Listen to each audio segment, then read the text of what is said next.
Welcome to the Bodacious Women in Cannabis podcast, the show where the bold and brilliant women cannabis business leaders share their journey and their expertise. Here's your host, Susan Burns. Welcome to Bodacious Women in Cannabis. I'm Susan Burns, your podcast host. I'm also a cannabis lawyer, and nothing delights me more than highlighting bodacious women in cannabis. Today, we have the privilege of talking with Amy Donahue, creator, founder, and high priestess of Hybrid Social. Welcome, Amy.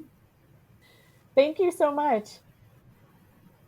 It's a treat to have you. So tell us about Hybrid Social and how it's related to cannabis. I get the hybrid play on words. Yeah, I've actually been doing social media since MySpace. And when we had medical here start in Arizona is when I started getting cannabis clients and pivoted into cannabis. So you're located in Arizona? Yeah, I live right in downtown Phoenix. Okay. Yeah, so then I started getting cannabis clients about 12 years ago. And then, I didn't want any of my Gen Pop clients to feel uncomfortable being associated with cannabis because there's still so much stigma around it.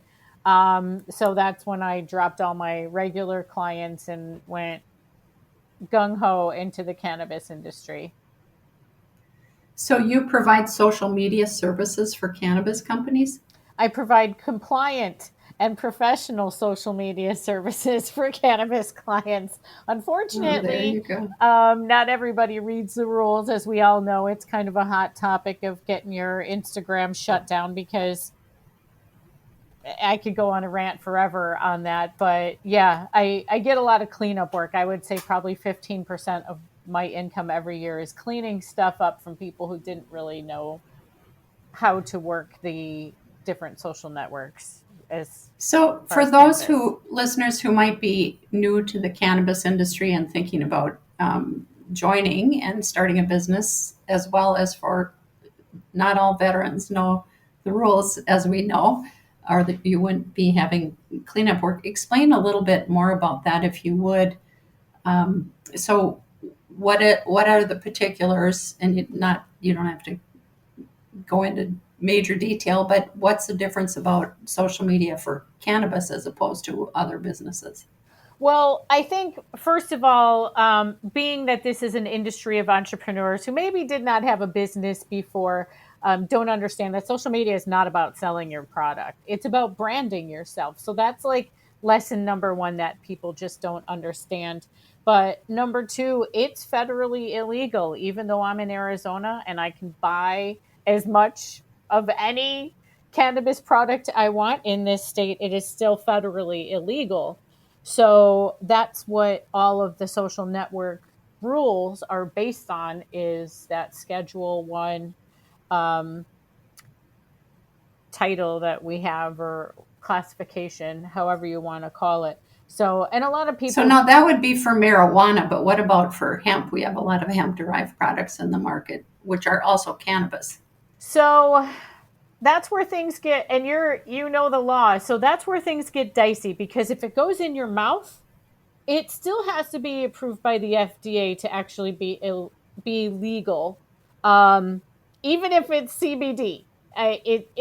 There's still everybody says, oh, the Farm Bill, everything's legal. No, it's not. That's not how this works. You can still get all the product, but if it's a hemp product, it still falls under that classification if it's something that's taken orally. Not the same for topicals like lotions and creams and stuff like that. There's it's not the same category. It's no longer a Schedule 1, but now we have another regulatory body that's jumping into the mix here. Because this is the United States of America, and we need as much bureaucracy as we can get, especially when it comes to hemp and cannabis. Of course, why would it be any other way? So, Amy, when you say you do cleanup, what does that mean? So a lot of times people come to me when they've gotten an account shut down or they're shadow banned. And what that means is you are posting, but you are not getting any likes or comments. You're not showing up in the algorithm, because if you screw up under Zuckerberg's eyes, your account will be shadow banned, meaning your stuff shows up, but not in the algorithm. You'll see it. So a lot of that has to do with using inappropriate hashtags. Never use any hashtag with canna in it.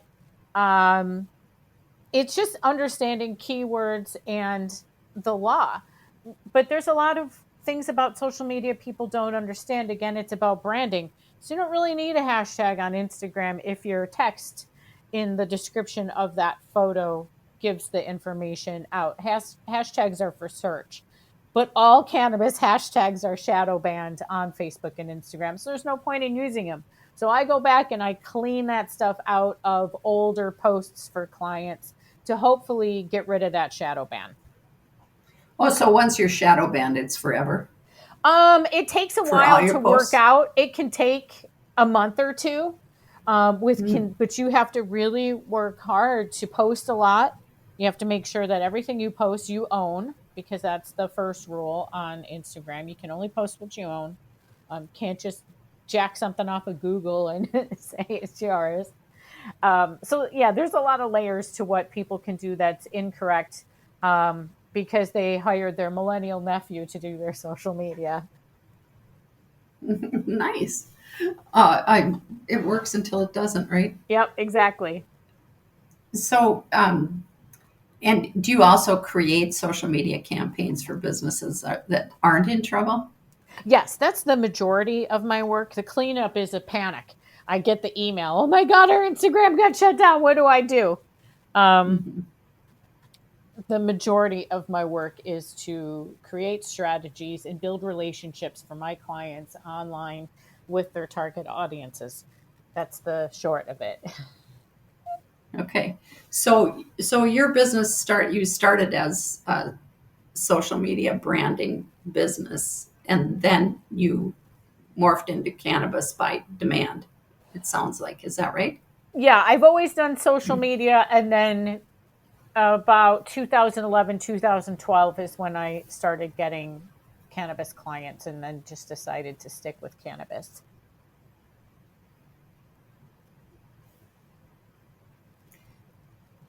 Here, I'm going to break here, Amy. Your voice is cutting in and out. You're fading in and out. Oh, so no. I don't know if it's the headphones or it's probably my stupid internet.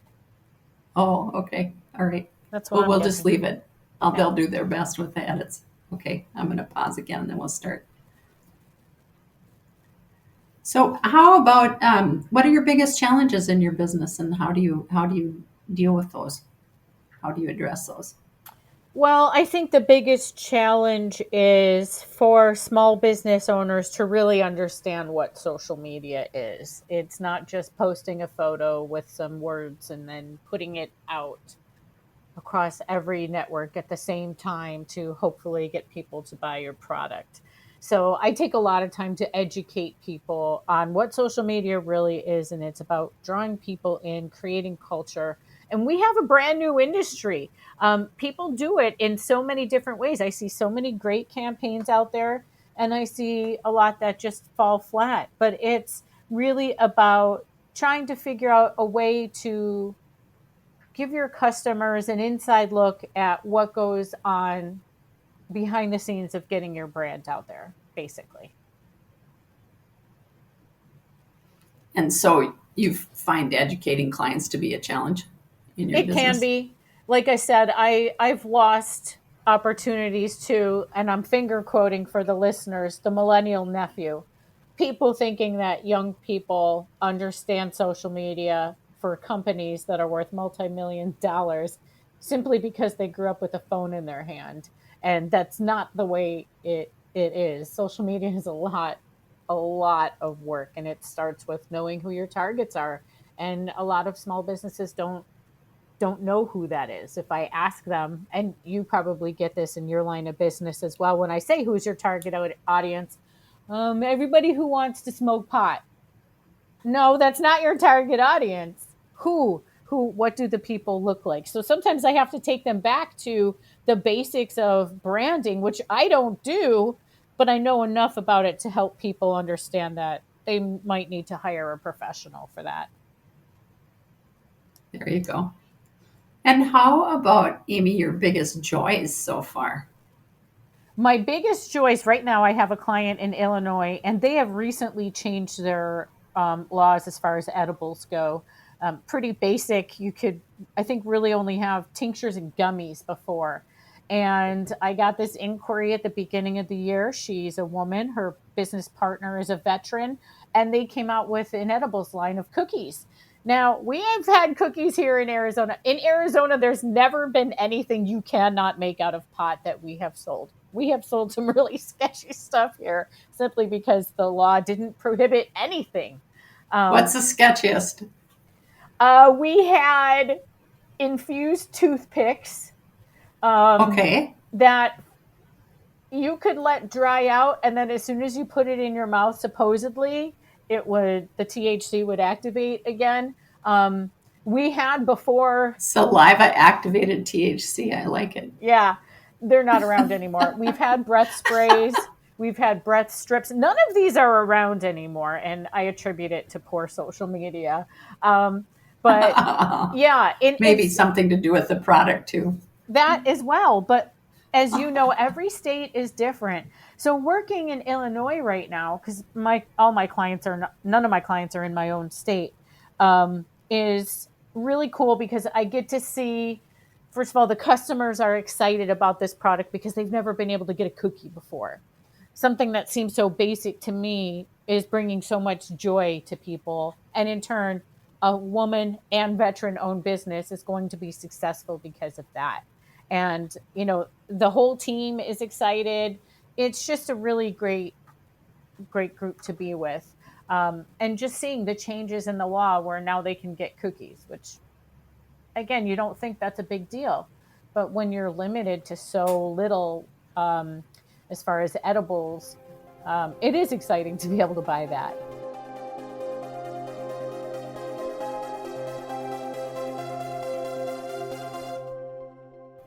Amy Donahue, I want to know, this podcast is called Bodacious Women in Cannabis. So I would like to know, and I'm sure our listeners would like to know, what is your unique brand of bodaciousness, or what makes you uniquely bodacious? And one answer that it's not permitted is passion. No, I would say everybody that I interview says, I'm passionate about this industry, and yes, we all are. So that's not bodacious. I would say I'm fearless. I mean, to be single and all my bills have to be paid by my clients. It was very fearful to get into this industry because I didn't have a bank account for a few years. I mean, all of that stuff went into getting into the industry, but I am tenacious. I am fearless. I'm shameless as well. So, yeah, did that answer it? Was that good? I mean, it's whatever you think. I just decided yesterday because I talked to somebody and they were saying, "Oh, I'm passionate," and I'm like, "Well, I think everybody I've talked to so far has said they were passionate." So I'm banning that as an answer. It's no longer unique. I'm glad you are, because it is good to get people to think outside that box. Because you have passion. I mean, why else would you be in an illegal industry? You have to be passionate. It's tough industry. Yes, everybody's passionate. You have to be. You're exactly right. Yep. So, yeah. So we'll have to get some branding on that. On bodacious. I think you should. I think it's a great word. When that came through in my email from you, I was like, yes, I am going to have so much fun doing this. And what other, speaking of bodacious women in cannabis, what other things have you seen, or, when you come across women-owned businesses and what they're doing that you think, dang, that is awesome bodacious? I would say, because I have a side gig, which I don't think we talked about in the emails, but if you're familiar with Dr. Sue Sicily, she has had a national cannabis research license from the DEA for 12 years, studying cannabis, especially for veterans. And she recently got an LSD and psilocybin license, and I'm one of the volunteers in her lab for growing as well as creative. I take pictures of the mushrooms, and we also have the nootropic, the functional lion's mane, maitake, reishi. We also grow those, but she just got a $5 million grant from the state of Arizona to be able to study psilocybin for PTSD for veterans and first responders. Nice. So that'll be interesting to follow.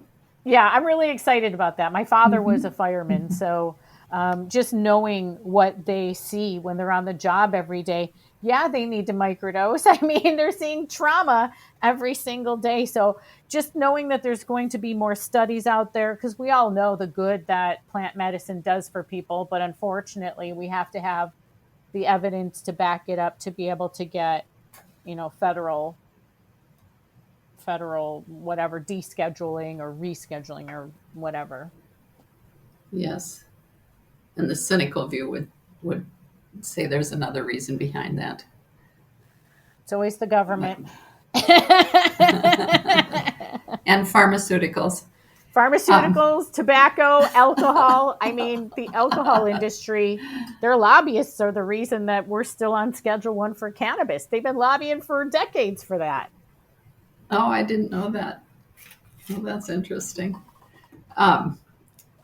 So where can people find you, and in what instances should somebody look for Amy Donahue? And gethybridsocial.com is your URL for your website, but when would someone contact you? The panic, yes, help, get me out of here. That's one instance, but when else would a business use you? I would say if I say this to every potential client, if your investors who gave you $25 million were to see your social media right now, would they be happy with what they put money behind? And most of the time, the answer is no. So I want people to look great online, not just for their investors, but for the industry. The more professional that your campaigns are on social media, the better you look, the better your investors look, but the better we all look. This is a community that we're still building, and we can't build an industry if everybody just thinks it's a free-for-all. So your target market is the multi-million-dollar cannabis businesses? I would say no. I have 2 startup clients, and then I have a fully integrated brand, multiple brands out of Michigan that I work with. I like working with the startups, but budget-wise, I can only take on 1 or 2 startups at a time because I have to make money and pay my bills. Well, we all do. Yes, that is true. So, all right. So gethybridsocial.com, and then how about your social media? Where do we find you on social? I would say the best would be LinkedIn or Twitter. I do not really use Facebook or Instagram very much personally anymore. It's what I do for a living, so I don't want to be on there at the end of the day. It's not fun for me anymore. When you've been doing it for 18 years, there's nothing fun about it. So my handle on Twitter is just one word, all spelled out, the fabulous one. I'm on LinkedIn. You can find me Amy Donahue. It's Donohue. Or, message through my website to find me. But yeah, I mean, I like brainstorming with business owners as well to get their juices flowing. Maybe get them to understand social media a little bit better. So that's another thing I like doing. Great. Okay, everybody.